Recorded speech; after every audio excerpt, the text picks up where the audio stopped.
ભાવનગર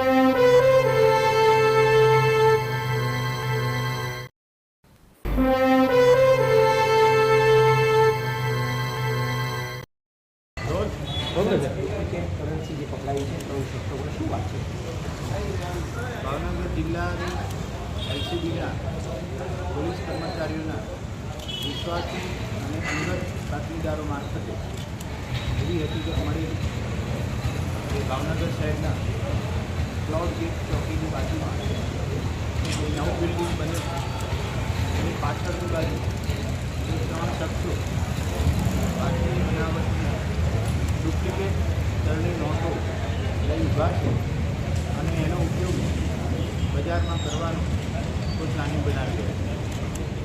આ બાતમીના આધારે જગ્યા વેરીફાઈ કરતાં સ્થળ ઉપર 3 કિસ્સાઓ મળી આવે તેમના નામ પૂછપરછ કરતાં નૈતિક મોદી, જયરાજસિંહ ગોહિલ, તૌસીફ રફીકભાઈ નામ આ ત્રણેયની પાસેથી 500 રૂપિયાના દરની 62 ડુપ્લિકેટ ભારતીય ચલણની નોટ મળી આવી।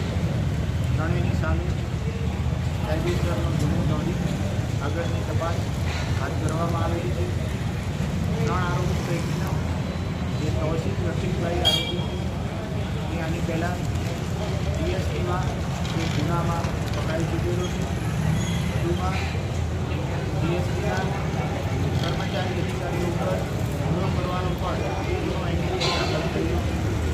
સમગ્ર તપાસ એ દિશામાં ધમધમી ગઈ છે કે આ 3 આરોપીઓ ભારતીય ચલણની જે બનાવટી નોટ છે એ ક્યાંથી લઈ આવે છે, કોને આપવાના હતા, એની ઉપરની લાઈન કઈ રીતે કામ કરી રહી છે। આ 3માંથી કોઈ પણ શખ્સ 3 જણા એક જોડી કોઈ પ્રવૃત્તિ સાથે સંકળાયેલા છે।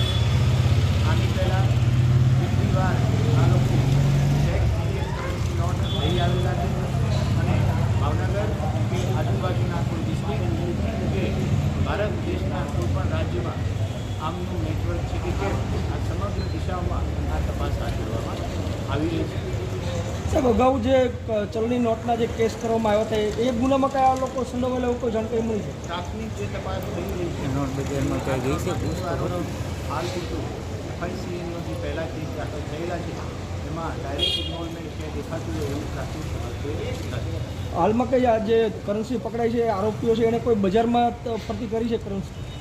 આ જે 62 નોટ 500 રૂપિયાની ડુપ્લિકેટ મળી આવી છે એ લોકો બજારમાં અલગ અલગ રીતે આને ખરા રૂપિયાની જેમ વાપરવાની ફિરાકમાં હતા તે પહેલાં ભાવનગર જિલ્લાની એલસીબીની ટીમે ઝડપી પાડી